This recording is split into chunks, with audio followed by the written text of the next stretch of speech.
जनता को भरोसा होना चाहिए कि काम मेरा है, हम करेंगे। और मैं तो यहां तक कहता हूं कि हमें अगर विकास करना है तो विकास एक जन आंदोलन बनना चाहिए, सिर्फ जन भागीदारी नहीं, जन आंदोलन होना चाहिए। और गुजरात का आज जो बदलाव आया है उसका मूल कारण यह है कि हमने एक जन आंदोलन खड़ा किया है। हर नागरिक को लगता है कि यार मुझे विकास करना है, जन आंदोलन में परिवर्तित किया है। मित्रों, जन आंदोलन में कैसे परिवर्तन आता है और क्या फर्क होता है, मैं एक उदाहरण के साथ आपको समझा सकता हूं। देखिए, 1857 से अगर इतिहास की ओर देखें, उसके पहले भी उतना ही समृद्ध इतिहास है, लेकिन मान लीजिए 1857 से देखें, 1857 से लेकर के 1947 तक इस देश में आजादी के लिए मरने वालों की संख्या कम नहीं थी। कोई महीना ऐसा नहीं गया होगा, कोई दिन ऐसा नहीं गया होगा कि हिंदुस्तान के किसी न किसी कोने में वंदे मातरम कहते हुए फांसी के तख्त पर कोई नौजवान न चढ़ा हो। कोई ऐसा कोना ना हो कि जिसमें किसी ने बलिदान न दिया, हर एक ने दिया। और मरने वालों का तांता लगता था, एक गया तो दूसरा तैयार होता था। कभी भी वो आग बुझी नहीं थी। लेकिन गांधी का कंट्रीब्यूशन क्या था? गांधी ने क्या किया? उस आजादी की ललक को मास मूवमेंट में कन्वर्ट कर दिया। आप झाड़ू भी लगाते हो तो झाड़ू लगाने वाला भी बोलता है मैं आजादी के लिए झाड़ू लगाता हूं। कोई चरखा काट रहा है तो वो भी कह रहा है मैं आजादी के लिए कर रहा हूं। कोई तकली लगा रहा है तो बोले मैं आजादी को कर रहा हूं। कोई प्रौढ़ शिक्षा का काम कर रहा है तो बोले मैं आजादी के लिए कर रहा हूं। कोई कहता है मैं विदेशी कपड़े नहीं पहनूंगा तो बोले आजादी के लिए कर रहा हूं। यानी आप जो भी काम कर रहे हो आजादी के लिए कर रहे हो, ऐसा एक अद्भुत मैसेज महात्मा गांधी ने दिया। और हर सामान्य मानवी को लगा कि आजादी की लड़ाई लड़ने के लिए कोई फांसी के तख्त पर चढ़ने की जरूरत नहीं, हम इतना कर करके भी आजादी के सैनिक बन सकते हैं। और हिंदुस्तान का हर नागरिक गांधी के नेतृत्व में आजादी का सैनिक बन गया और आजादी को एक मास मूवमेंट में कन्वर्ट कर दिया। मित्रों, हिंदुस्तान में देश आजाद होने के बाद उसी स्पिरिट को, जो स्पिरिट स्वराज्य के लिए था, उसी स्पिरिट को स्वराज्य के लिए कन्वर्ट कर दिया होता तो आज मित्रों देश दुनिया के समृद्ध देशों की बराबरी आके खड़ा हुआ होगा। लेकिन वो नहीं हुआ। गुजरात की आज जो सफलता है उसका एक कारण है, हर नागरिक को लग रहा है, हर व्यक्ति गर्व से कहता है। आप वहां जाके ऑटो रिक्शा के वालों को मिलेगा ना, वो भी कहता है हाँ हम विकास के भागीदार हैं, हमारे गुजरात का विकास करना है, हम ये करेंगे, हम वो करेंगे। मुख्यमंत्री बोलता है ऐसा नहीं है, सरकार बोलती है ऐसा नहीं है, जन सामान्य बोलता है।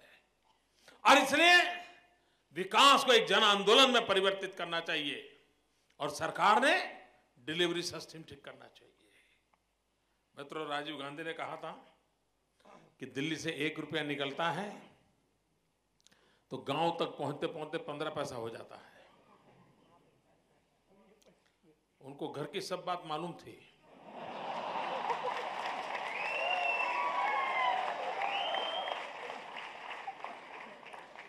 लेकिन इतना तो था, कम से कम स्वीकार किया था। अभी जो लोग हैं स्वीकार ही नहीं करते, मानने को तैयार नहीं है। मित्रों, हमने तय किया, क्यों गांधीनगर से 1 रुपया निकले, गरीब के घर तक पूरे 100 पैसे क्यों नहीं पहुंचे। मित्रों, हमने गरीब कल्याण मेला का प्रयोग किया।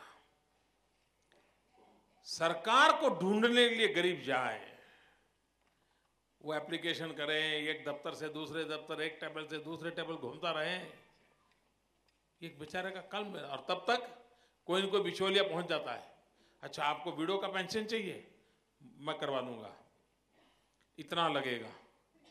फलाना चाहिए, मैं करवा दूंगा, इतना लगेगा। हमने नियम ही बदल दिया। मैंने सरकार के अधिकारियों को कहा, गांव में जाओ, ये योजनाएं हैं, ये योजनाओं के लाभार्थी आप खोज के ले आओ।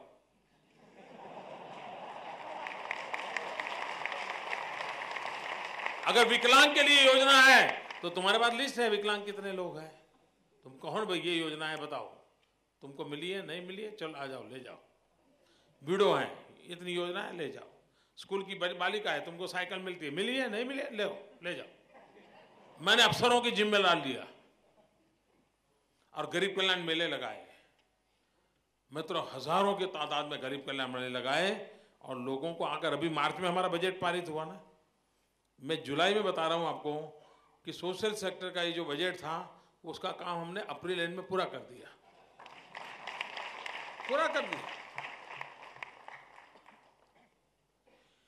मित्रों, अगर थोड़ा सा भी बदलाव लाएं, थोड़ा सा भी बदलाव लाएं तो हम स्थितियों को बदल सकते हैं, हम एक विश्वास के साथ आगे बढ़ सकते हैं। मित्रों, हमारे यहाँ टूरिज्म ये एक केस स्टडी जैसा बनने जैसा है। ये जो MBA वाले यूनिवर्सिटी वाले हैं उन्हें केस स्टडी करना चाहिए। आपने देखा वो गुजरात कभी टूरिस्ट डेस्टिनेशन नहीं था। गुजरात में नेवर ए टूरिस्ट डेस्टिनेशन। लोग जाएंगे तो आगरा जाएंगे, जयपुर जाएंगे, जोधपुर जाएंगे, रण देखना है तो जैसलमेर जाएंगे, हमारी तरफ कोई देखता ही नहीं था। हम उनके लिस्ट में ही नहीं थे साहब। अच्छा, गुजराती आर बेस्ट टूरिस्ट। कहीं पर भी जाओ साहब आपको मिलेगा केम छो।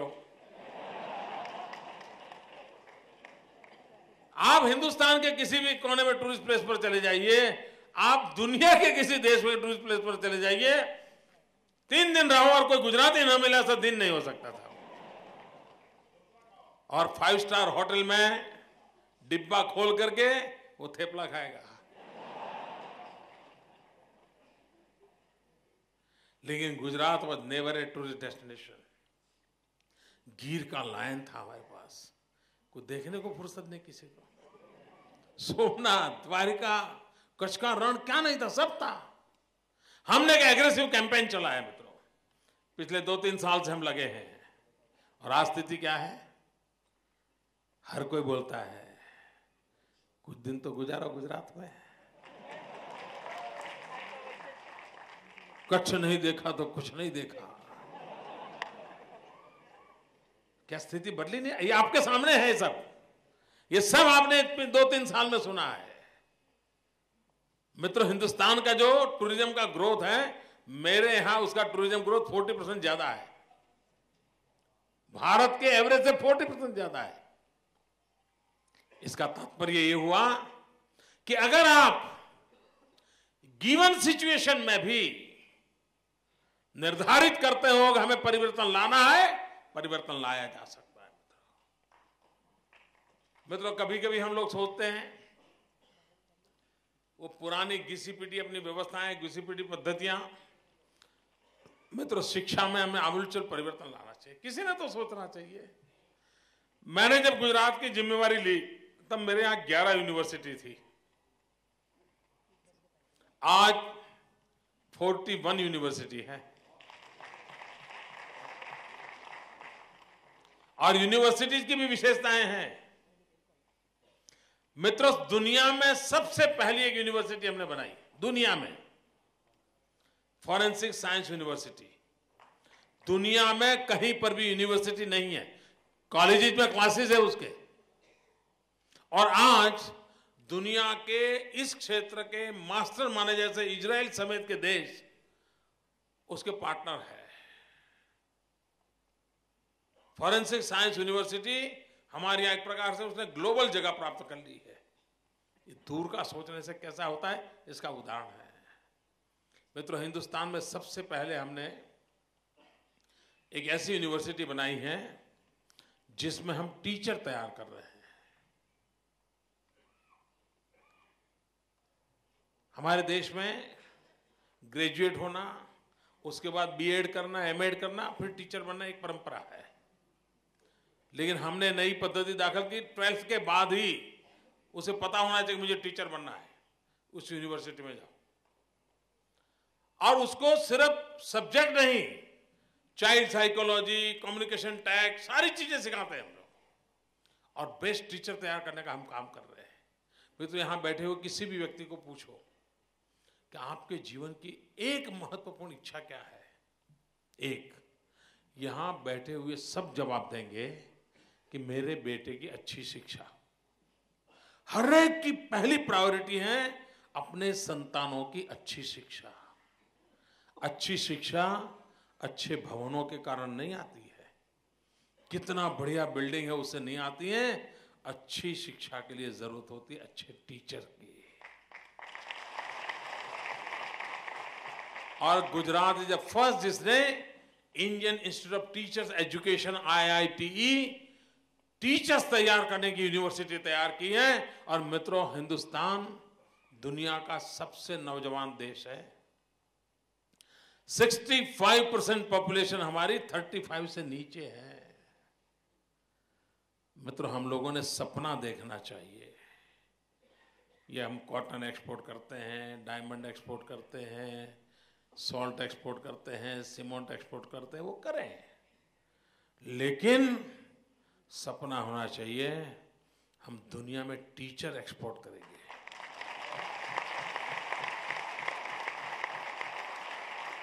मिलियंस ऑफ मिलियन टीचर की दुनिया को जरूरत है। मिलियंस ऑफ मिलियन टीचर्स की जरूरत है।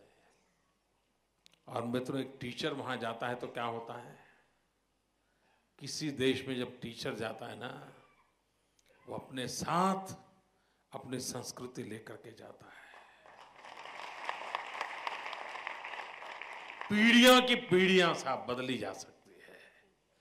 पूरे विश्व को अपने बाहुपास में हम ले सकते हैं। सपने होने चाहिए दोस्तों।